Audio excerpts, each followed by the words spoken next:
better than a 20-year-old for health. And I think a lot of that's due to my new diet that I've adopted. Meet Dr. David Sinclair, a professor of genetics at Harvard Medical School. Here he is in 2013. By the time I met him, he was 44 years old, but he already looks younger. The professor has changed his lifestyle and diet, and scientifically, he claims that his body is younger. My blood chemistry has shown that I am actually younger and healthier than I have ever been. The majority of those signs, however, indicate that I am healthier than a 20-year-old. In this video, we will dive straight into his scientific discoveries in 5 parts. First, the laws of exercise for longevity. Second, the importance of diet. Longevity habit. Thirdly, the foods he consumes for longevity. Fourth, the supplements he takes on a regular basis. And finally, the foods he avoids for longevity. By leading a healthy lifestyle, you may slow down the aging process, stop the body's software from getting corrupted, and even restart it. Dr. Sinclair's advice for exercise is to simply exercise 3 times a week and lose my breath. When you can't breathe easily while moving quickly, you're hypoxic, low in oxygen. This low oxygen, in our opinion, is a very good stimulant of stress on the body, and your body responds by building muscle, improving blood flow, and also producing chemicals that slow down aging.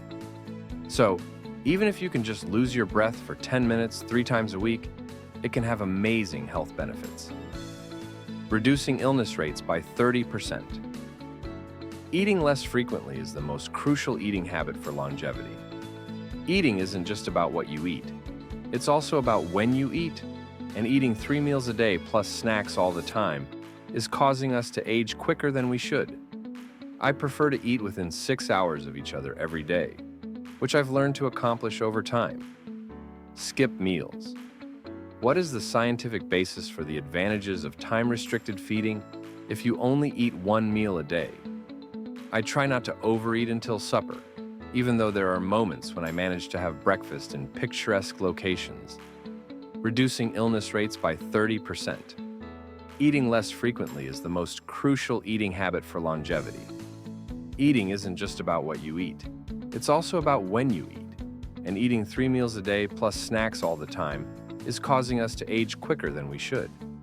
I prefer to eat within 6 hours of each other every day, which I've learned to accomplish over time. Skip meals. What is the scientific basis for the advantages of time-restricted feeding if you only eat 1 meal a day?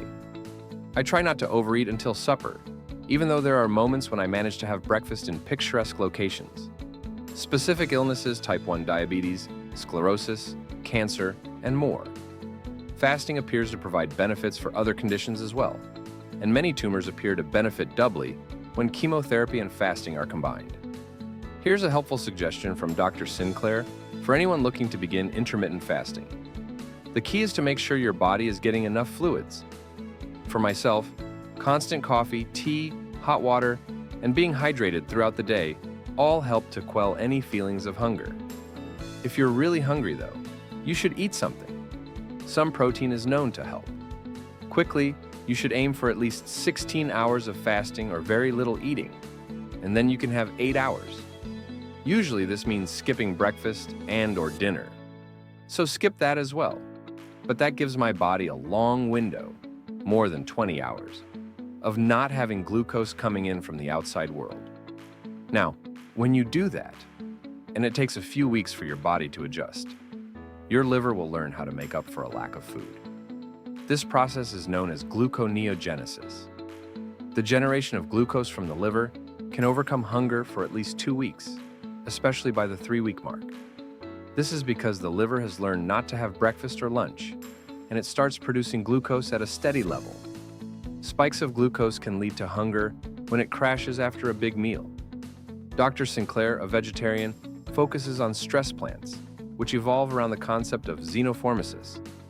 This hypothesis suggests that certain plant molecules, such as polyphenols, which indicate stress in plants, can have benefits for another organism that consumes them, such as improved lifespan and fitness, by activating the animal's cellular stress response. Conrad Howitz and his co-authors coined the term in the mid-2000s to explain why so many plant molecules are beneficial to the body. This idea was prompted by a 2003 Nature paper that found at least 20 plant molecules called polyphenols that activate the sirtuin enzyme called SIRT1. These polyphenols do remarkable things to the body. Resveratrol, positol, phys-eden, and quercetin are supplements that have gained media attention due to their potential to activate and inhibit pathways in the body that are important for health and longevity.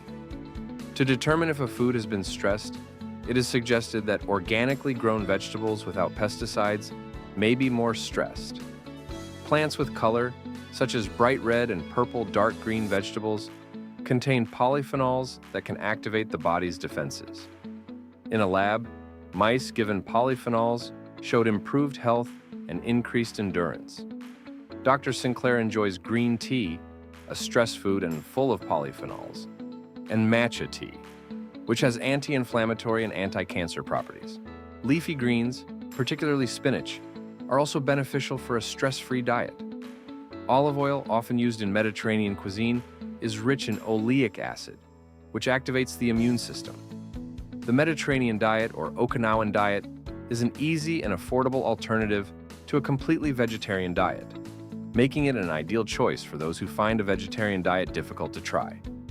Prior to switching to a plant-based diet entirely, you were following an organic diet for a considerable amount of time. Yes, I was eating a fair amount of rice, but I could have done better with a bit of brown rice, white rice, and glucose through the roof. However, the majority of what I was eating was organic fresh green, vitamin-rich Chinese, and/or Japanese vegetables that I could get at the local market. It was a plant-based, soy-based diet with a small amount of fish. Before we take a closer look at it, please note that Dr. Sinclair does not advise any particular brand. The author discusses the new theory of aging, which suggests that antioxidants are not the cure for aging. Instead, they recommend 3 supplements: resveratrol, a red wine chemical from grapes, which can be taken with yogurt, and metformin.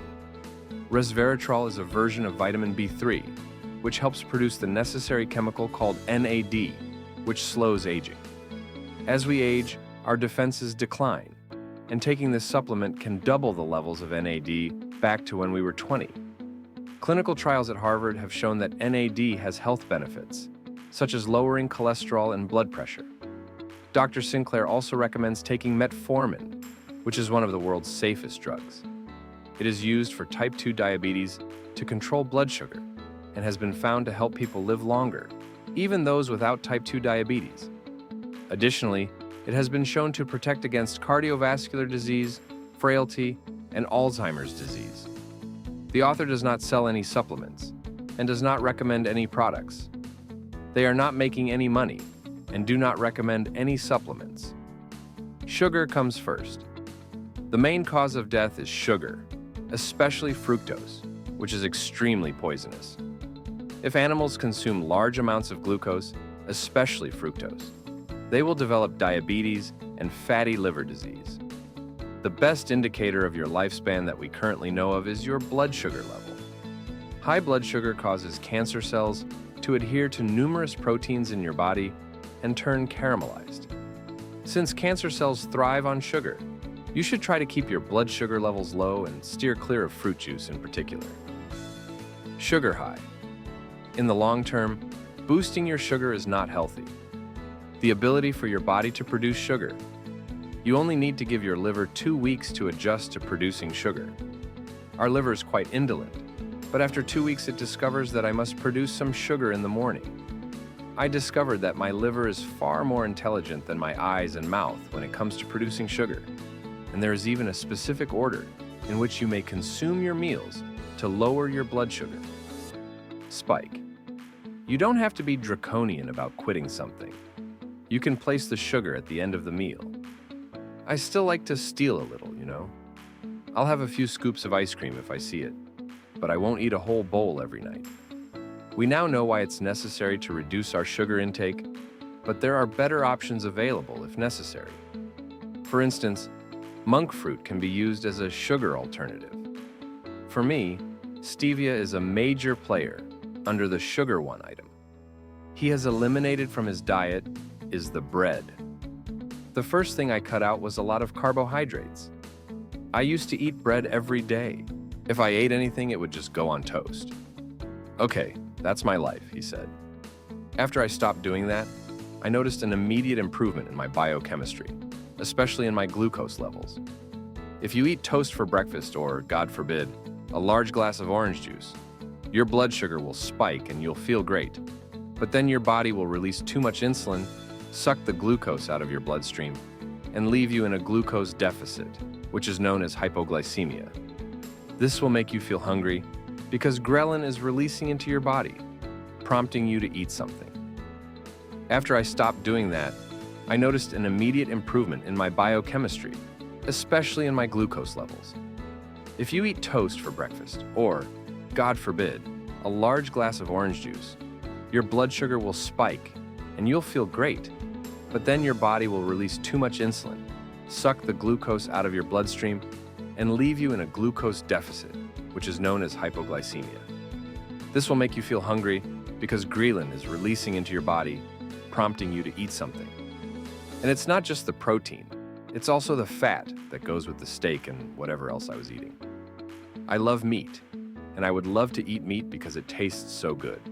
But the science says that eating plants will give you a longer lifespan than eating meat, because the protein in plants actually contains a ratio of amino acids that stimulates the septuins, and another gene called mTOR, which are linked to longevity. If you eat meat every meal, your body won't be able to fight aging as effectively as it could if you ate more plants and occasionally. The speaker discusses their decision to focus on plant-based diets and reducing their consumption of meat, dairy, and protein. They believe that focusing on plants and reducing protein intake can improve longevity and overall health. They mention that recent research suggests that daily alcohol consumption is not beneficial for health. They have cut out alcohol and shifted their focus to plant-based diets. If wine is a concern, they recommend choosing stress-sensitive varieties like Pinot Noir, which has the highest levels of resveratrol. The speaker acknowledges that they are not against meat, but suggests focusing on more plant-based options. The speaker also mentions that alcohol consumption has been linked to negative effects on longevity in animals and humans.